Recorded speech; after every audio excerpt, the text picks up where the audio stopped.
পৃথিবীতে কোনো কিছুই সাকসেস নয়। অবাক হচ্ছেন? ভাবুন তো, যখন জন্মালাম পৃথিবীতে, বাবা মা ভাবলো এটা তাদের সাকসেস। হাঁটতে শিখলাম, মনে হলো এটাই সাকসেস। যখন কথা বলতে শিখলাম তখন মনে হলো এটাই সাকসেস।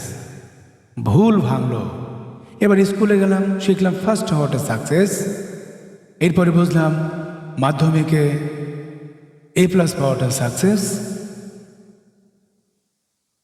এখানে শেষ নয়, এরপরে বুঝলাম উচ্চ মাধ্যমিকের রেজাল্ট ধরে রাখাটা সাকসেস।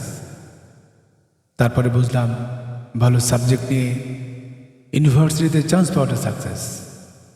পরে বুঝলাম না, বিশ্ববিদ্যালয় না, বিশ্ববিদ্যালয় শেষে চাকরি পাওয়াটা সাকসেস। এরপরে বুঝলাম নিজের টাকায় একটা ফ্ল্যাট কেনাটা সাকসেস। সেটাও নয়, নিজের টাকায় গাড়ি কেনাটাই আসল সাকসেস।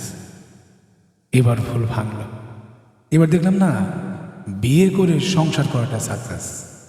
বছর ঘুরল, দেখলাম আসলে বিয়ে তো নয়, বংশধর এনে তাকে বড় করাটা সাকসেস। ছেলে হলে সে প্রতিষ্ঠিত হওয়াটা সাকসেস, মেয়ে হলে ভালো বাড়িতে বিয়ে দেওয়াটা সাকসেস। এরপর রিটায়ারমেন্ট, সারা জীবনের সঠিক ইউটিলাইজেশন হচ্ছে সাকসেস। এরপর সবাই মিলে যখন কবরে শুয়ে দিল, তখন বুঝলাম পৃথিবীতে কোনো কিছু সাকসেস নয়, পুরোটাই আসলে কম্পিটিশন।